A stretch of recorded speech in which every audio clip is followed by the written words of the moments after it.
Hey, everybody, welcome into Roosters. It's Letterman Live. It's Monday. We're talking about the Ohio State Buckeyes here in Columbus, Ohio, home of the MLS champion Columbus Crew. That was this weekend. So exciting. Incredible. Boy, let's go. And if you don't get the game, the next best thing is to win a championship in this city. That's right.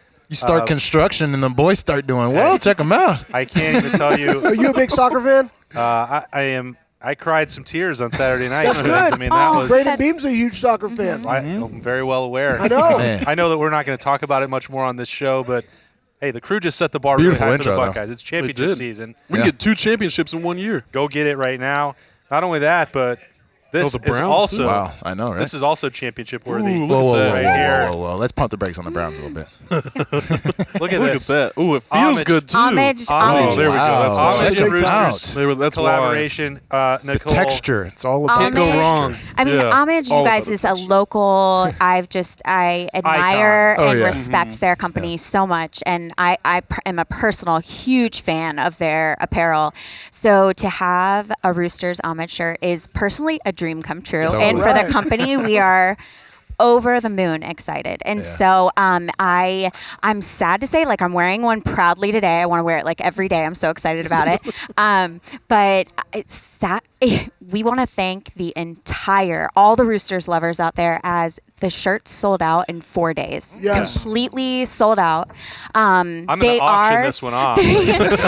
They are going to print more, though, so they'll be available Nice. after Christmas, so people can get back on. You can go on now, and they'll email you when they become available again. But the love from everyone that ordered those shirts, it means the world to us. It made my whole weekend. I couldn't believe they sold out. One of the best incredible. T-shirts because, one, you can wear them with a pair of jeans and be casual, and then 2, side nugget, you can work out in them, Yes. Which is fun. Yeah. which is fun, For you. casual. It's fun. Yes. It's a fun casual shirt. And Yeah, guys, exactly. I tried that's to what make mine it's for. professional no today. rubbing I around. put a No, blazer they're the on most with comfortable it. shirts. Tried to make it professional. Super, There you super go. professional. versatile That's clothing. too Yes. much. There it Come on, is. guys. I had it in my basket because obviously I was buying the Crew Championship shirt from Homage that came out. Of course. They were instantly taking my money on Saturday night. I'm like, oh, these are sold out? They just came out like 3 days ago. Literally, I know. But I stupidly helped advertise it, so everybody knew that it was out and they were all gone, and we had to get a new Rooster shirt. But It's Nicole, all I good. think, is probably going to take care of me. Yep, no doubt. I've got a good. I think I might I've know got someone I've that got a can good get one feeling about it. Nicole Cox from Roosters, Evan Spencer, Michael Bennett, and Anthony I Schlegel. love mac and cheese beds. He's going to town over Yeah. here. Tuesday, though, is not mac and cheese. It but isn't? it's I know, no. Cheese fries. Cheese fries. I already had to break into those. So good. A little bit of bacon They're really sprinkled good. on here. Oh, We got. yeah. Oh yeah. It's fries With cheese. with cheese on it. Which Isn't Blow that your nuts? mind. and bacon. it's about the only way that you can improve. About It's as crazy already as it gets right there. a great food. We don't get to break down the game, which is sad. We spent last Monday talking about the rivalry and hoping we'd get there and getting positive updates. It didn't happen. That hurt. Everybody wanted it. Yeah, definitely did. You know, when they were talking about on, what was it, Wednesday or Monday when we last spoke, and they're like, oh, we're going to try to be ready for Wednesday. I think that was like Yeah. the first indication that this might not happen. Like we all wanted it to, but you don't go into that game, the Ohio State-Michigan game, with, hopefully this is going to work out. Hope It it's is. not a strategy, Cotton. And I would say probably the majority of Ohio State fans, maybe even Michigan fans, if the only thing we did this year was play that game, Right. they would have been happy in the midst of this coronavirus year. And to have that be the one, okay, we didn't play, who was it, Maryland? Mm-hmm. Okay. But to have that be Or one Illinois. of the 2 games that we don't get to play, I think that, for me personally, was, it was a dagger. I know for the players it was probably a dagger.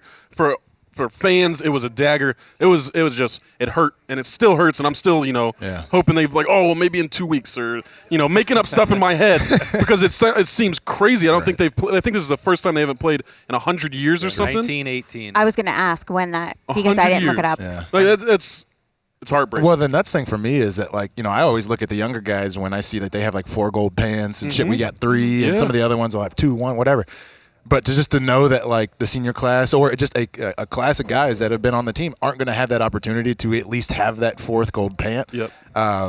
Heck, I'd tell you my mom's wearing mine every week during that week of the year, and this year it wasn't that. So it's strange, but.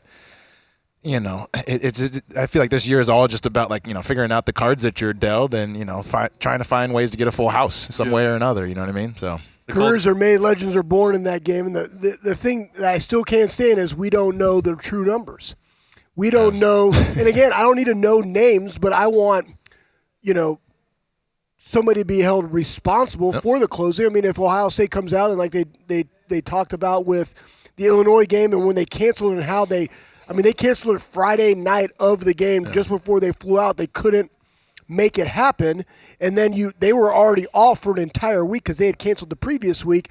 What were the true numbers? And the reason we don't know is because from the jump there hasn't been any type of accountability or transparency from the conference because we've allowed people to do whatever it is that they want to do. And I understand that we're in the midst of a pandemic, but there are standards of which you created. You basically formed an operating agreement with everybody out there. These are the protocols in place and the guidelines in place for us to have a safe season and play. Oh, by the way, you cancel whenever you want to cancel, and that's my problem. And then all of a sudden, poof, David Copperfield, you're practicing on Sunday, the day after the game. That really bothers me, especially with as much emphasis that the Ohio State University puts on the game as opposed to what they do up there. No. Nicole, did you have a family tradition or a fan tradition that you missed out on Saturday? How much did it hurt you? Oh, absolutely. I mean, I went to Ohio State, so I jumped in Mirror Lake. It's something I grew up with. My stepmom graduated from Michigan, so my dad, we had like the family feud and watching the for a while. Exactly. And so it's something that I believe if you live in Ohio, everybody knows about that game. I mean, that's when you think of football season, you think of that game with Ohio State. And so for the seniors to miss it too, that's where my heart, I mean, I have a soft spot for like the traditions being missed, like their senior night. It's heartbreaking. I mean, they look forward to that all year and they've worked so hard too to get to be able to play that game. So really good point, though. I mean, I can definitely remember just like being able to come out of the locker room, and of course we're going to go play a game, but to still see my brother and my mom sitting there, right, get a hug, get a kiss, or whatever. Now it's a balance of emotions with that, right? It's kind of odd being to go love up family and then go, smash each other's faces in, but it is what it is. But at the end of the day, it's still a really cool environment to be in, really. And it's that last sign off, that last exclamation point that you get to make with your guys, but.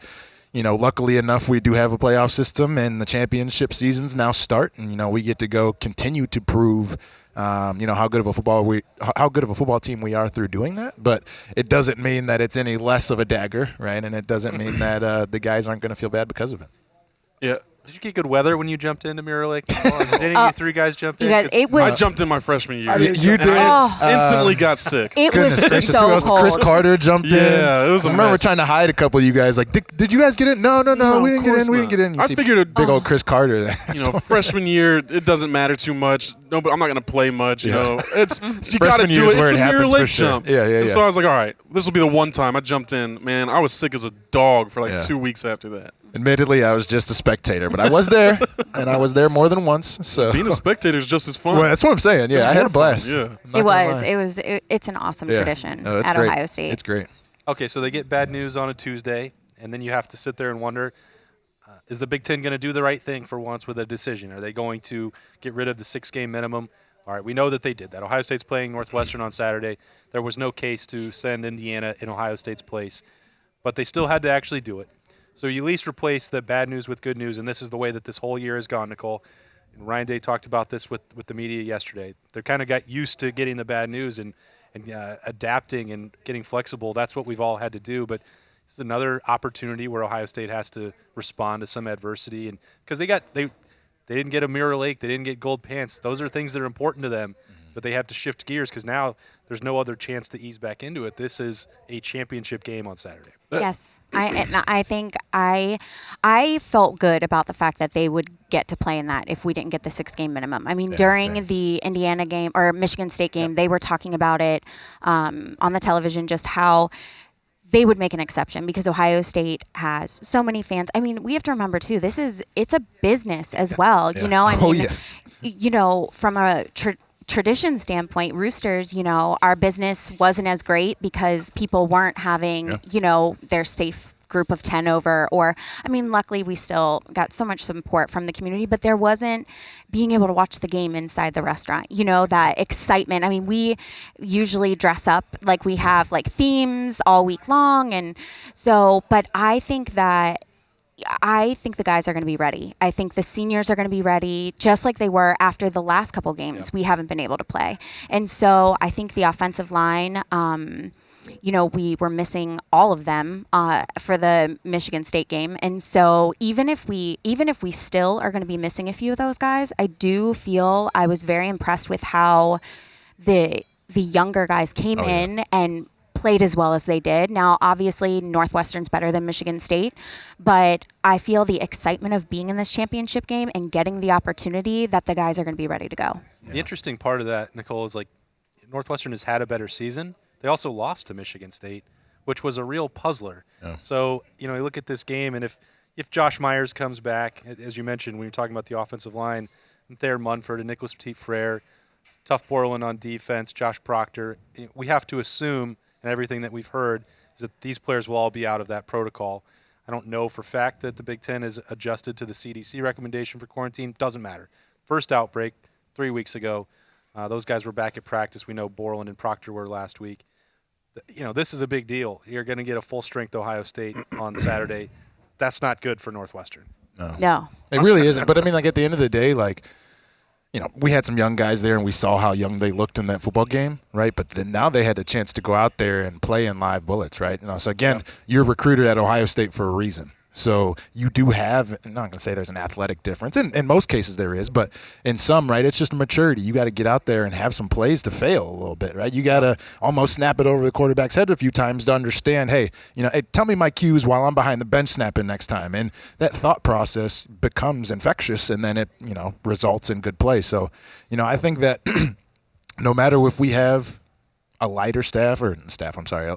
Well, the staff was lighter too. There you go. So a lighter staff across the board, I think, will still be good from the standpoint of just being able to go out there and play downhill football, which we saw us do against Michigan State.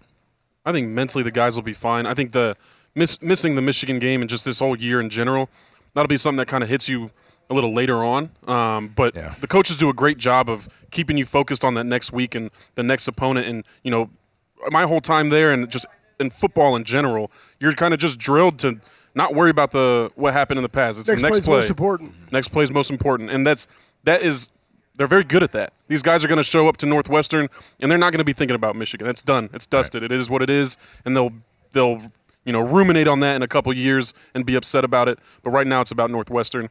I don't think Northwestern matches up with Ohio State very well. I think they're a good squad every year, but talent-wise, that's one of the bigger. I think it's one of the bigger gaps from the Northwestern talent to Ohio State talent. Put it on paper. You are not going to find There's a big gap. It's a big gap. It just is, yeah. And I would say, and we were talking about this earlier about the guys having to be able to adapt and flexibility, and Nicole can speak to this because, honestly, what the guys are doing is very similar to what the restaurant business has had to do ever since they had the shutdown in March, right? The rules are constantly changing. They're changing all the time, so how can we still add value? Well, you got the plexiglass. What can we do to keep all of our employees employed, right? How do we have to change up our menu because of supply chain? Everybody's rolling with the punches, and it's always about don't just get through a pandemic, grow from it. So I guarantee you Roosters has been able to grow through this pandemic, and so are these guys. And then when you look at on paper what this matchup is, it's basically you have a team that has a veteran quarterback that they got from Indiana who, though I think he has 9 touchdowns and 6 picks, he will turn the ball over, but that's kind of their MO. Don't turn the ball over. Let's rush the football. Yeah. Let's control the clock. Let's keep everything in front of us defensively, and let's let the chips fall where they may. Well, Michigan State beat them, right? We all probably picked them in that game when we can't kick off. That's why you were wearing the L chain on that one. Boy, I don't have to bring that back up. I also picked them as well. But you would have thought that a undefeated Northwestern team would have been able to go to a Michigan, a Michigan State and handedly win that game, kind of what they did versus Illinois. That was not the case. They lost, I believe, 29-20. So now you have fast forward, they beat the dog breaks off of Illinois last week. Dog breaks. Because they rushed for 411 yards last week. So the matchup this week is and I feel very confident about it, our defensive front seven versus their rushing attack. I'm good with that. The biggest question for them is, can you get pressure on Justin Fields, and can you match up with the skill that is the wide receivers at Ohio State? And the answer is 100% unequivocally no. And it's gonna be bumpy. Yeah. That's why I was going to, because we don't have players of the game. We don't have helmet stickers to give out. So we're going to project them forward. And Nicole does, oh, we're going to project. Okay, I like this. Somebody who's going to earn Buckeye leads on Saturday will come back and we will grade the answers next Monday. Okay. So this is an accountability business. Yeah. Oh, yeah. I know that Nicole has already tipped her hand. Well, I already give out you like gave 30. You tipped your hand as well. I got but my you guy. take a whole roster. Yeah, I'll take the whole roster. What are you talking about? So Nicole, I think, wants to go with the offensive line, but I'm not sure. Maybe. Oh, that's yours? That's what you're going Yeah, with? Okay. I'm going to go with the offensive line Okay. this go around. And that way, I don't know, guys. I just think them, with so many of them being out for the Michigan State game, I think that they are just going to be so ready to play. Mm-hmm. And even if not, we saw the talent from the younger guys. Right. So I'm just going with the whole offensive line. I just think they'll Taking be there. a page out of Schleg's book. Yep, Just I am. I like it. Just making it very broad. And, back to Evan's point about just how overcoming adversity, and you too, Schlegel, I feel that I just have so much confidence about this game coming up and our Ohio State team in general, that I believe the coaches teach them. Look at Justin when he had that bad game. Yeah. He mentally, I can't even fathom what it is like to deal with something like that. Right. I mean, the pressure literally of the entire world is like on your shoulders as you're playing. But he came back the next game and looked amazing, because they teach them, like, that game is done, move on and be great. You just have to be great. And they don't let them, I guess, in Trey Sermon as well. Like, we didn't see as many big plays out of him earlier in the season, but then he, we saw him shine during the Michigan State game. So we sure did, Mike. Yeah. I'm happy for him. I thought he played great. Give me another I thought one. he played great, And so I think that is also why I feel so great, because even though we missed the Michigan game, I agree with Michael. I don't think that's a bad thing at all. I think that just means they're like, well, we're even more ready to play now in this game. Evan. Oh, me. Oh, shoot. I'm going to Schlegel's room. I got Pete Warner as my player, defensive player of the game. Good. I like that one. And my reasons really are, in watching Northwestern, what are they going to try to do? They're probably going to try to take quarterback out, do that direct snap to the running back, try to gain some dudes in the box in terms of blocking, right? So not only will he have an important and big game in the running attack, throwing the ball wise too, I feel like the maturity out on the secondary is starting to get better, and with defense or DNs that can crash the quarterback and get pressure, you got to get the ball out quickly. Mm-hmm. So a lot of those matchups will kind of fall on his shoulders, and I think he'll have a big game. Good point. I want to add just one more point into this whole matchup with Northwestern. I like it. This is kind of reminiscent. You got coaches all across the league or all across the NCAA who are saying, a 5-win or 6-win Buckeye team, do they deserve to get in? This is another possible statement game. So there's always going to be something that these coaches can cling to or put on the board that says, hey, these people are doubting you. They don't think you deserve it, yada, yada. I would assume that everybody in the country thinks Ohio State is one of the top 4 teams. But for those doubters, I think this is an opportunity to go beat the crap out of Northwestern and prove it. That being said, my guy's going to be Haskell Garrett. Well, how's he going to top a touchdown? I mean, that he tipped to himself. Hey, the key to greatness is consistency. Get another one. Get another one. All right. I think, I had a lot of success against Northwestern's offensive line. I think that's usually one of their weaker points, because that's a talent thing, that's a development thing, and it's just at the end of the day, I thought they had decent technique, but you could eat on them just because we were more athletic, we were better coached, whatever it was. I think Haskell Garrett is better than I was. So I don't think Northwestern's offensive line changes much year in and year out. They stay pretty consistent as a team, honestly. So I think Haskell's going to go out there and he's going to do really well. The table is set. Young Haskell Garrett. Yeah, Wow. I like that. So I'm going to pick 3. There we go. No, He's just taking Jay-Z's for this week. I would easily go with our passing game, but here's the deal. I'm going to pick Trey Sermon and Master Teague. Dude. I'm gonna have to send Trey Sermon like a gift basket. Very. Oh, he I didn't deserves a realize. gift basket. I didn't realize I came off as a hater. No, you didn't come off as a hater because you're not. I mean, here's the thing, though. What we saw a guy, both these guys, one had an ACL, I believe, right? That was Trey, and the other one had Achilles. And they're kind of getting in the mix, right? And sometimes you try to do too much. We saw that from JK even a couple years ago when he was Absolutely. trying to do too much. And I think Trey just kind of figured out, hey, when I go block off the edge or I go do whatever my job assignment is and I go as hard as I possibly can, guess what? I'm just getting into the flow of the game, and then when my number's called, I'm just going to go do my job. And guess what? I'm going to break off a run, and it will just happen. It's just natural, just kind of the flow, and we kind of put these expectations upon ourselves. Everybody does from the outside. Hey, I got this guy coming in, fifth-year guy, right? He's a senior. He's coming in from Oklahoma. Has had success. He had 25 touchdowns before he even walked in the building. Boom, he's going to add this shot in the armor that we needed because we lost J.K. Dobbins, and it really wasn't the case. Plus, by the way, they've only played 5 games. I mean, it's still not even halfway through a normal season. So I think they're just kind of gelling right at the right time, and I think versus Northwestern, again, a veteran defensive group that's going to want to try to stop the run. If they can get any type of a semblance of running game established, it's just going to open up the passing game to levels of which we haven't seen, because Justice is going to throw for 350 yards, and that's what they're going to do. It's going to be big plays because they're going to try to stop the run, and that's what they have to deal with. Do we want to stop the run? Because you can't stop the run and stop the pass with this. So pick your poison. And if it's a slow death, then we're going to stop it over the top, and they're still going to get plays. But if not, I think the easiest thing for them and their personnel, let's stop the run and force them to pass. That's a recipe for disaster anyways. But I would say that. And then the guy who's coming back, Tough Borland. Tough played phenomenal in the Michigan State, or what's the Michigan State game? The game before that. Yeah. who Played in the we played? Indiana game. Indiana. It was Rutgers No, game. the It was Because it was Indiana a- game. It was the Indiana game because of the rushing attack. I just remember, at the very beginning of the game, they tried to establish the run, and he had 3 tackles very right off the bat. dominant. I remember. Very Yep. dominant. He was establishing the line of scrimmage. So those 3 guys, how about that? That's pretty good. I mean, Yeah. that's nice and concise, even though you spread out the net a little bit. So Yeah. you A little probably, bit. But I'll I stayed in the front 7.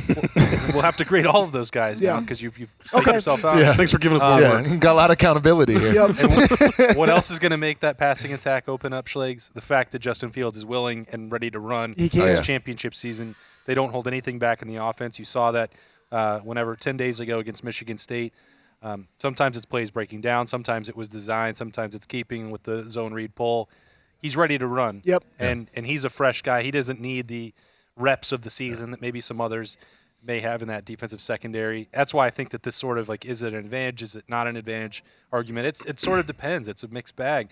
Trey Sermon needed more games to get comfortable. Yes. Sean Wade needed more in the secondary, needed more reps to get comfortable. Justin Fields does not. Okay, that offensive line, when they come back in, Nicole, they will not. They've played together a lot of snaps, and they'll be very effective. So obviously it's too easy to just take Justin Fields, but Yep. he's going to be obviously the difference maker. Sure. And I think that will open up more opportunities for Garrett Wilson and Chris Olave. Also, we've said that we can't take those. So Jeremy Ruckert, I remember that one-handed grab last year in Indianapolis. That's planted in my mind. The tight ends, they've kept him a little bit under wraps. Ruckert's had a couple trips to the end zone and been good. We know the tight ends are valuable in the blocking attack, but I think Ruckert will be open for a couple scores in this game. So that would I be like that. Good for my him. Buckeye Leaf. Well, I mean, Man, Ruckert over the DBs, huh?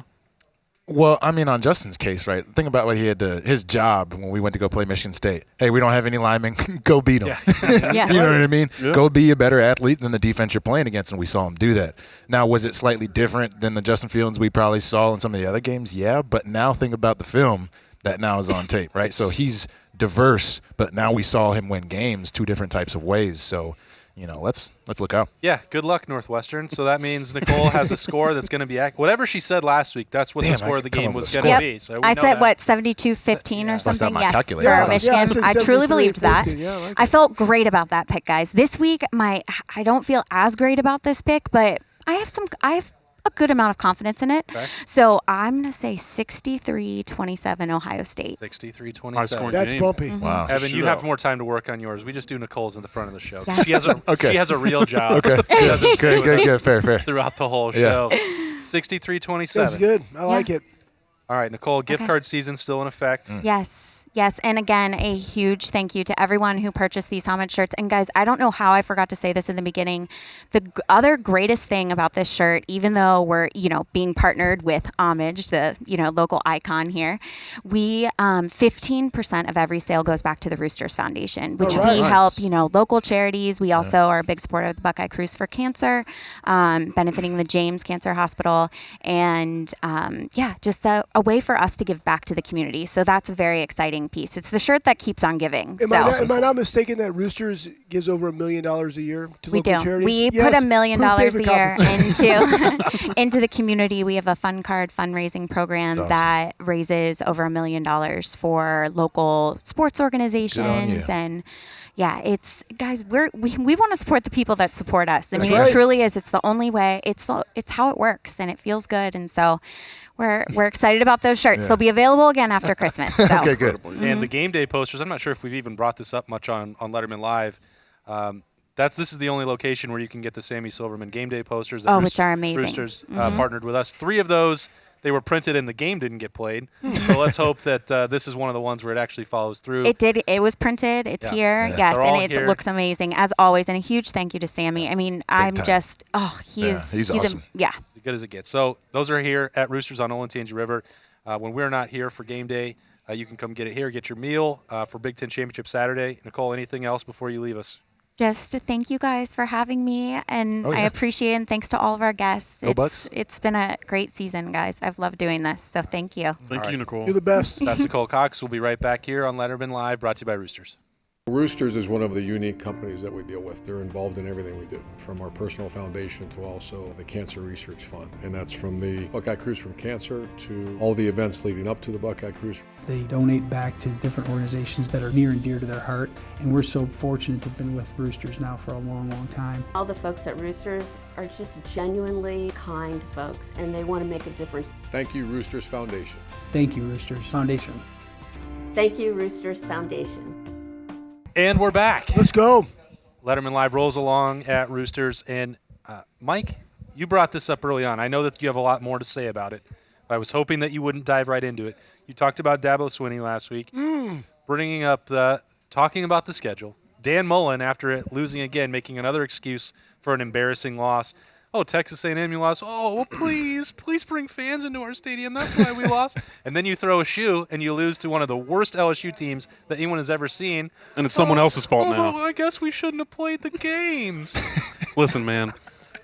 Hypocrisy is one of the things that bothers me the most. And to see these coaches who I know tear into their players daily about excuses or about control what you Yes. can control or any of this other stuff, to immediately after a loss go and say, oh, maybe we should have played less games.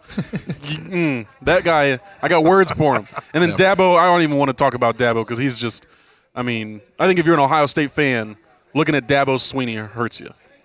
He's become like we talked about He's the the game and how villain. much that hurts. He's He's a become villain. the villain for Ohio State. Like, Yeah. Jim I'm not a big Harbaugh- fan of Jim him. Harbaugh can't beat Ohio State. Well, Dabo has, Yeah. and that makes him even more irritating because you're putting him on the same level as Ohio State. And at the same time, like this man has won national championships. He fields incredible teams year in and year out.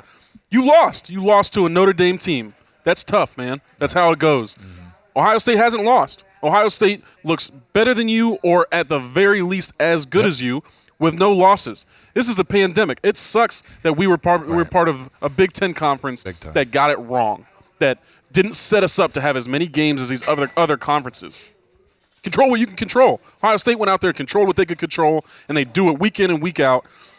Obviously it's the death throes of these powerhouse teams that just want to get into the championship. I get it. I just hope that people don't take it seriously because, it's just blatantly like, you throw rocks at the giant. Sure. It's not going to do Well, anything. let me ask you this: Yeah. Do you think it's a little bit of a recruiting play, though? Like, to It's say all that recruiting plays, it isn't it? always is a recruiting play, and that's where I'm coming from. At the end of the day, is so that Dabo can look at his guys like, shoot, we can either get it or not get it done, and if we don't make it in, what's the next best thing I can do? Well, I still got to win recruiting next year, and maybe if I can slight another team that I've been losing recruits to, there's a conversation, there's a competition, and it goes on from there. But I don't know. I leave the whole Dabo conversation in that bucket alone. He talks so much. The coaches have to advocate for their players. That's they're going to do it. That's their job. That's And their job. They got to advocate for their conference. It's just a shame that that's life, though. It's a shame that you got to put someone down to advocate for your players. But That's what they're going to do. That's their role. That's their job. Like you said, that's their job. If Dabo Swinney went out there and was like, yes, I do think Ohio State deserves to be in the national championship more than us, he's doing a bad job. I think that's my problem with the way that he's talked recently, because it was, September, October, people were asking him about it. Oh, the Big Ten's about to come back. Pac-12's coming back. They're not going to have the same number of games. And what did he say at that point? Hey, if the best teams are in it and they've got good teams in the Big Ten, then they should make the playoffs. Because it serves its purpose. Right. And you change. Like, that's the I don't the think you hypocritical change. part. Here's the thing, though. I mean, at the end of the day, they're the ones that started on time. They're the ones that have been working through the process. They're the ones that said, you know what, here's the testing protocols that we got, and we're just going to go, and we're going to adapt as – Sure. And they did adapt. They said, you know what, we got two teams that – regardless of what happens the following week, like they're going to be in the championship game, so we're just going to not play that game, allow them to both be healthy, control what they can control, and get ready to have a conference championship game. I mean, it's the Big Ten's fault, the fact that we now have – I mean, honestly, daggum, USC has 5 games. They're 5-0. We're 5-0. Now, the thing is – and Coach Meyer talked about it, I believe it was last week on Weekend Kickoff, there's a difference about how do you go and watch the film. Maybe, was it last week? Did he say that last week? Yeah. I mean, who's watching the film, and then how do you watch the film, right? There's only a handful of coaches that are actually there watching the film. And again, my wife watching film as who she believes is the best 4 teams in the country is very different than myself watching the film of who the best 4 teams are in the country. So we've allowed all of this to transpire, and Dabo basically, they're the ones that are asking the questions because they want to get that type of response. He has to go out of control what he can control, and that has to be he has to beat Notre Dame. And then even if they do, you have Alabama probably going to beat a 2-loss Florida. The outside looking in, let's say those other two teams split. They're 1-1. Well, then who's going to drop to 4? Then you could potentially just right there. You could have a Alabama, Notre Dame, Clemson, Ohio State matchup. Do they still want to have 2 teams from the SEC? Is it, oh, you know what? You guys lost head to head and it was a blowout. Now we're going to bring, Texas A&M, and Texas A&M back to their deal. Like, who have they really beat? Well, they beat Florida. Yeah, good for them. I'm just saying. Well, who have we beat? I mean, again, like you go back through and it's difficult. Right, who have we beaten? We beat Indiana. But like to your point though, and then you got to play the film. You still got to play the film. So a win looks different in 2 categories. And the other thing too, if you go out there and you take Ohio State versus I would watch Texas Texas A&M's film against Vanderbilt, or I would watch their 20-7 win over LSU. You would take the same thing, and again, that's where watching the whole summation of the film, because we still have those hiccups as well. The problem is we have a very small sample size. Right. I mean, if you go put on the film and you just happen to look at the deal and you look at Indiana, again, top 10 matchup, but Indiana you only beat by 7, but you're also up 35-3 at one point. You go look at the Rutgers film.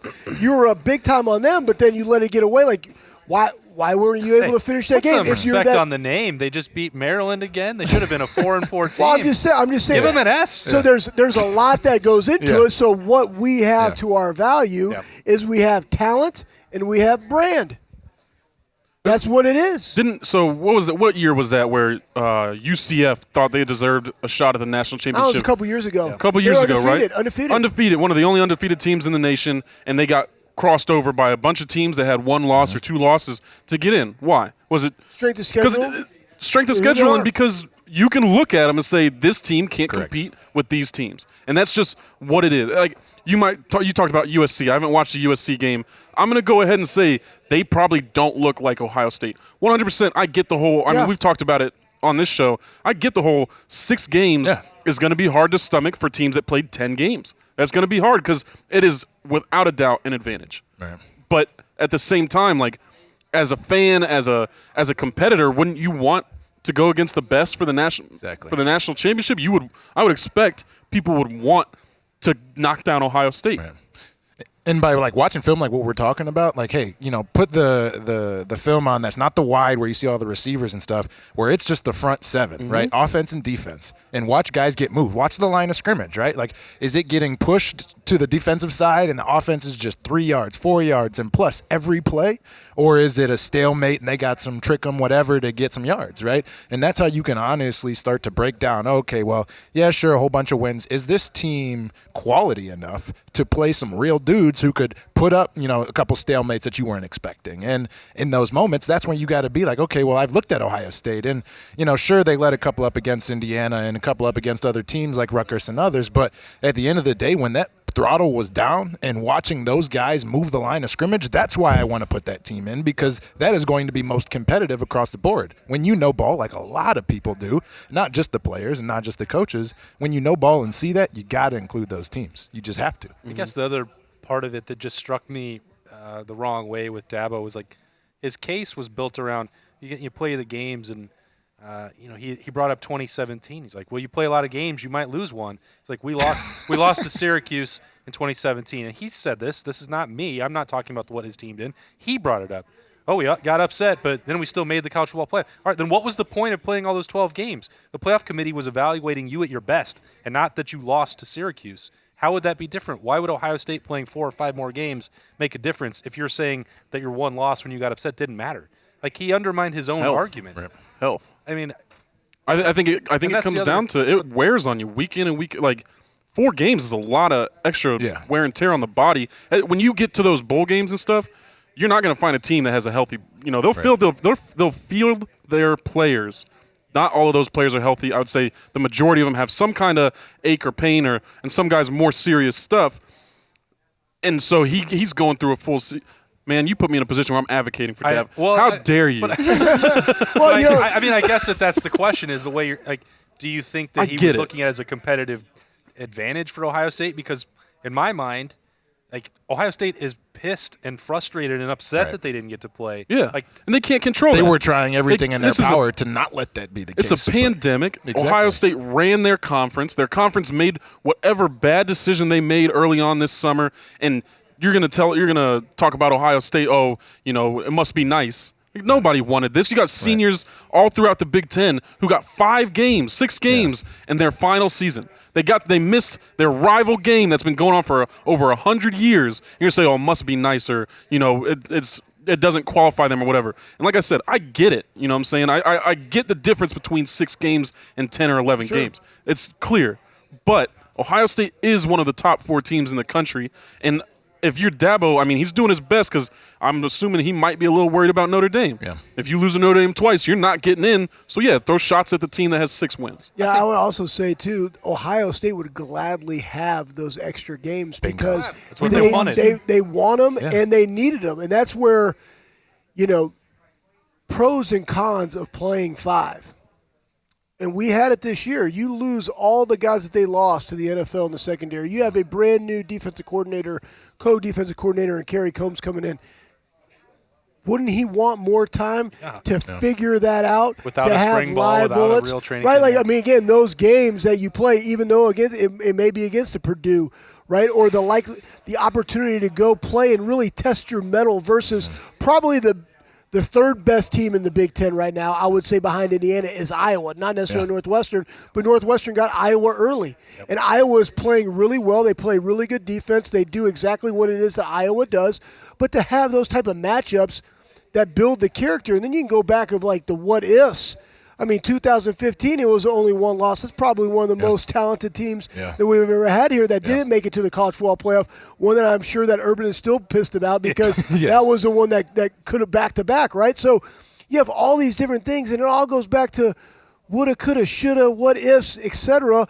And if you're Ohio State and Ryan Day, he just keeps doing what he's always done. You guys go out there and control what you can control. That is staying healthy, not having COVID, handling your business on the practice field, getting better every single practice because they're critical, and then going out there and not taking your foot off the gas versus Northwestern because even all of those plays, even if you're up by 40, those plays are still critical for development in some type of capacity because you're going to need them all because you're actually going into those college football playoff games shorthanded, meaning I lost reps that they have on me, right? Yeah. Play calls, timing, all that stuff that you can't replicate in practice. They already got it. Yeah. So there's a bunch of pros and cons. The health aspect, that's a pro. Guys not being dinged up, but less games, especially when you run through them and you won them, that's actually a detriment to you because of the development side of it. Mm-hmm. Yeah, I think it's just the other part that's just bizarre to me is that, you three guys have been through this and the media training that you would get at Ohio State Yeah. to avoid saying something about other programs or bring that unwanted attention or bulletin board material. Why does Dabo have to say anything about Ohio State last week? If he beats Notre Dame, they're in the playoff.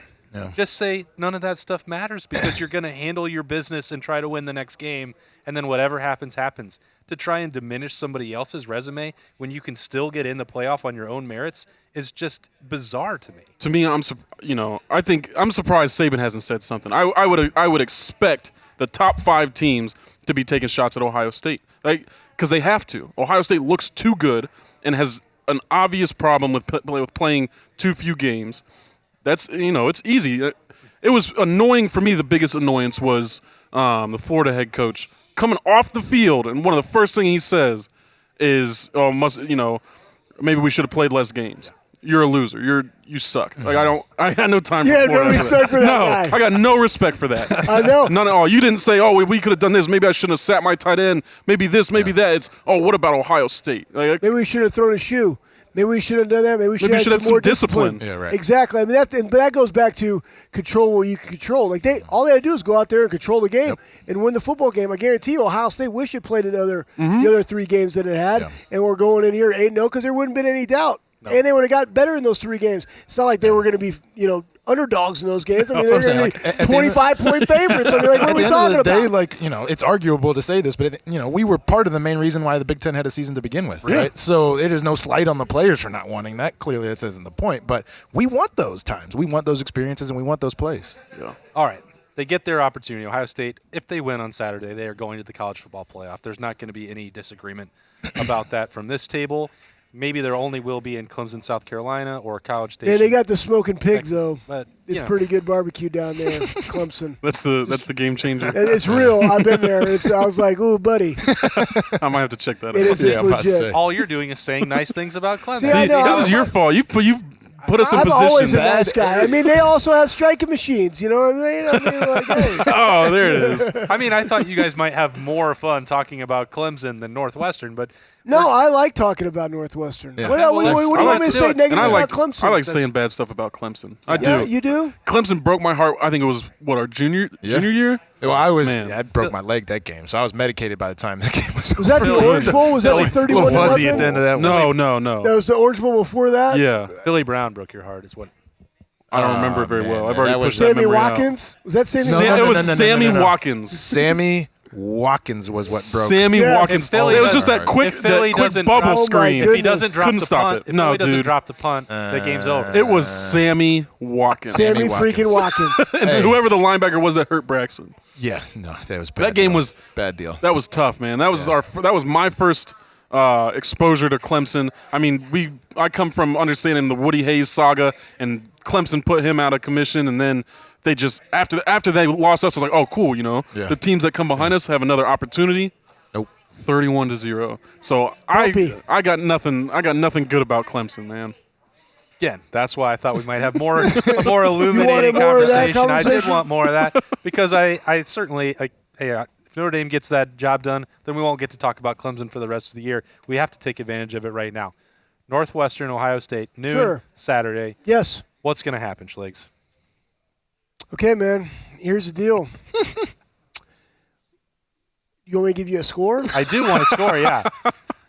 I mean, you want me to let you do your math? What and was then the I last? start? What was the last time? Here's the we last played two them? meetings Last in the time- in the Big Ten 2018 championship Big Ten Championship, 45-24. Yeah, Last year in Evanston on the very long grass, yeah. 52-3. Yep. Those are the last two meetings. Ryan Day Okay, calling I plays like it. against Pat Fitzgerald. 52-10. 52. So here's the thing, though. Here's the thing.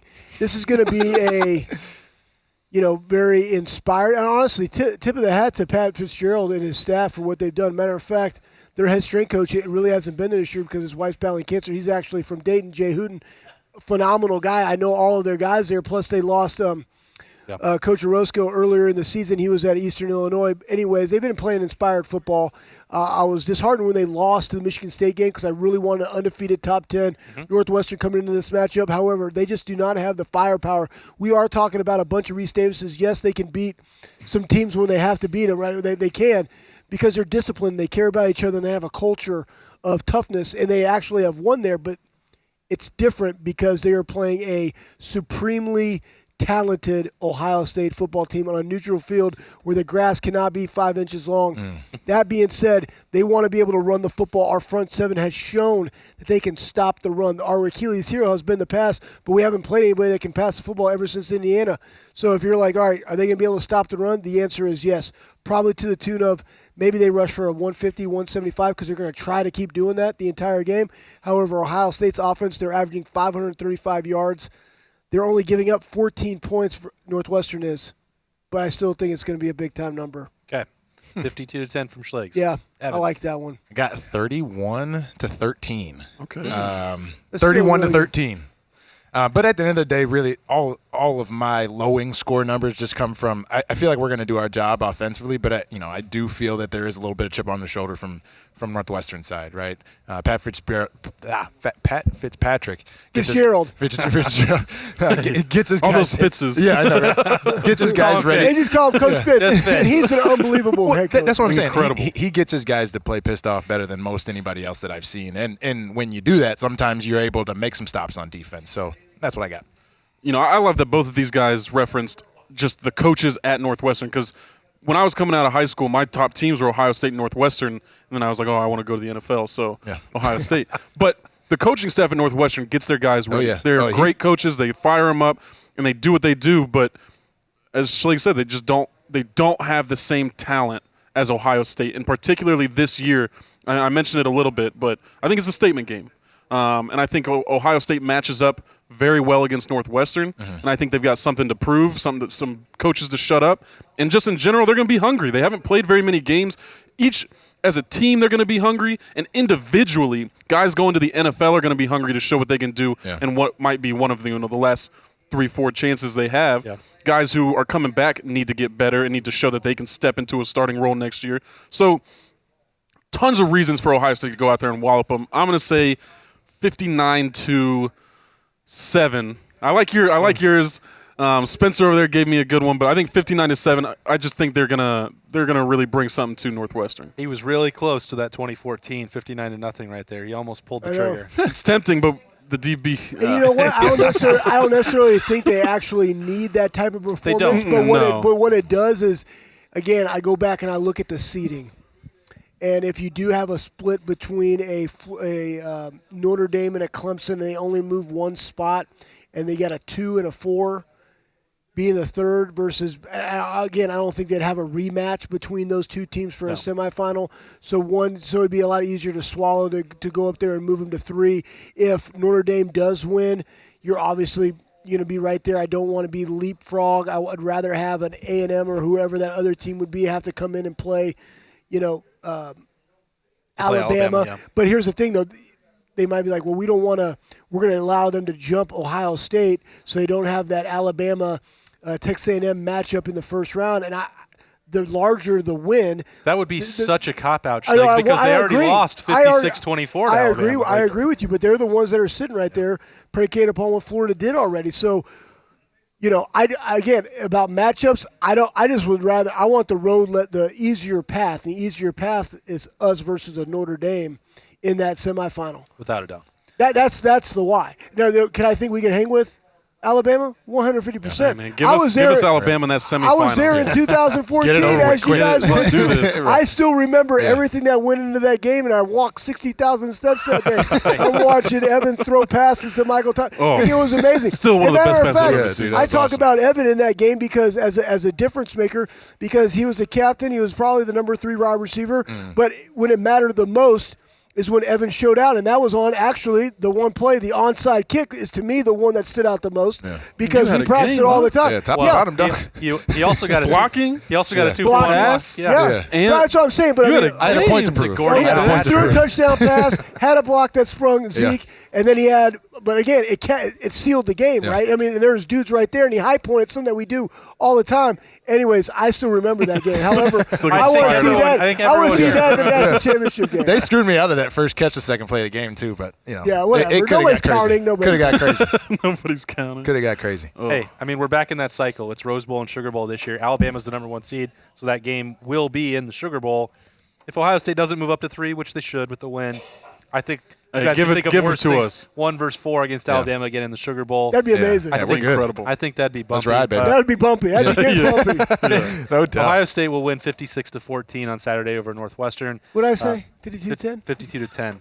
I like that. 31-13. That's 4 people that are picking the Buckeyes to cover. Nicole Cox did earlier in the show as well. Ohio State looking for a 4th consecutive Big Ten championship. That's big time. That's a mouthful right there. We're going to have full coverage of that all week at Letterman Road. This has been Letterman Live. It's brought to you by Roosters. Thanks to Nicole Cox, Evan Spencer, Michael Bennett, and Anthony Schlegel for hanging out with us here at Roosters. I am just Austin Ward. I'll see you next week.